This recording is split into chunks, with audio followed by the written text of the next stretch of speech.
BMC चुनाव में भाजपा, शिवसेना, महायुति, शिवसेना यूबीटी, एमएनएस, एनसीपी, शरद पवार और कांग्रेस के साथ वंचित बहुजन अघाड़ी जैसे बड़े गठबंधन के बावजूद शहर में कुल 15 सीटों पर फ्रेंडली फाइट्स देखने को मिल रही है। इससे मतदाताओं में भ्रम की स्थिति पैदा हो गई है। राजनीतिक जानकारों के मुताबिक ऐसे चुनाव में जहां हर सीट अहम है, फ्रेंडली फाइट्स गठबंधन की संभावनाओं को नुकसान पहुंचा सकती है। कुछ सीटों पर यह स्थिति सीट शेयरिंग को लेकर मतभेद के कारण बनी, जबकि कुछ जगहों पर इसे रणनीति के तहत विरोधी के वोटों के बंटवारे की कोशिश भी माना जा रहा है। सबसे ज्यादा फ्रेंडली फाइट्स महायुति में भाजपा बनाम शिवसेना और भाजपा शिवसेना बनाम रिपब्लिकन पार्टी ऑफ इंडिया के बीच है।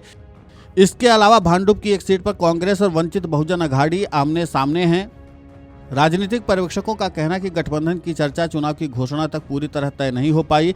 यहां तक कि नामांकन की अंतिम तारीख गुजर जाने के बाद भी कई प्रमुख दलों ने आधिकारिक तौर पर उम्मीदवारों की घोषणा नहीं की। इसी असमंजस के चलते कुछ सीटों पर महायुति के उम्मीदवार नामांकन दाखिल नहीं कर सके और कई जगहों पर एक ही गठबंधन के एक से ज्यादा उम्मीदवार मैदान में उतर आए। नतीजतन 15 सीटों पर फ्रेंडली फाइट्स की स्थिति बनी। बता दें कि आरपीआई अठावले महायुति का हिस्सा होने के बावजूद पार्टी ने 11 वार्डों में अपने आधिकारिक उम्मीदवार उतारे हैं, जिनमें 5 भाजपा के खिलाफ और 6 शिवसेना के खिलाफ हैं। इस बीच विधानसभा अध्यक्ष और भाजपा विधायक राहुल नरवेकर ने शिवसेना पर तंज कसते हुए कहा कि कोलाबा के वार्ड 225 में शिवसेना उम्मीदवार को 10,000 से ज्यादा वोटों से हार का सामना करना पड़ेगा। इसी वार्ड से राहुल नरवेकर की भाभी हर्षिता नरवेकर और शिवसेना की सुजाता सनप मैदान में हैं। वहीं वार्ड 226 में जहां राहुल नरवेकर के भाई मकरंद नरवेकर चुनाव लड़ रहे हैं, शिवसेना के जोनल पदाधिकारी दीपक पवार की पत्नी तेजल ने निर्दलीय के रूप में अपना नामांकन दाखिल किया है। कुल मिलाकर गठबंधन होने के बावजूद इन फ्रेंडली फाइट्स ने चुनावी समीकरणों को उलझा दिया है। इसके कारण मतदाताओं में असमंजस की स्थिति बनी हुई है। बीएमसी चुनाव की सभी 227 सीटों पर सबसे ज्यादा उम्मीदवार मराठी ही हैं। बीएमसी में लगभग सभी प्रमुख राजनीतिक दलों ने इस बार सुरक्षित रणनीति अपनाते हुए पहचान की राजनीति, खासकर भाषाई पहचान को तवज्जो दी है। नतीजतन उम्मीदवारों की सूची में मराठी भाषी उम्मीदवारों को दबदबा साफ दिखाई दे रहा है। सभी पार्टी के सीटों के आंकड़ों पर नजर डालें तो कुल उम्मीदवारों में 2/3 से अधिक मराठी बोलने वाले हैं।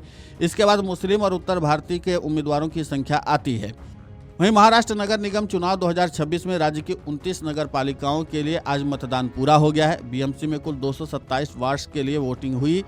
इस बार 1700 उम्मीदवार चुनावी मैदान में थे, जिनकी किस्मत का पिटारा अब 16 जनवरी को खुलने वाला है।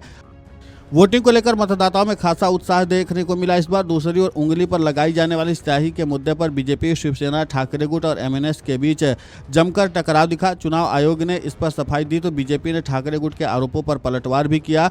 उद्धव ठाकरे ने प्रेस कॉन्फ्रेंस कर राज्य चुनाव आयोग पर गंभीर आरोप लगाए हैं। अब कुल मिलाकर के तमाम तरह के दावे वादों का समय निकल चुका है। बीएमसी चुनाव में मतदाताओं ने अपने मताधिकार का प्रयोग कर दिया है और इसी के साथ अब 16 जनवरी को इसके परिणाम आएंगे और इसके बाद दिखेगा कि इस बार बीएमसी चुनाव में किसका जादू चलेगा, यानी कि किसकी सरकार बनेगी। जाहिर सी बात है कि इस बार महायुति ने एड़ी चोटी का दम लगाया है और महायुति की ओर से कई बड़े दावे भी किए जा रहे हैं अपनी जीत को लेकर।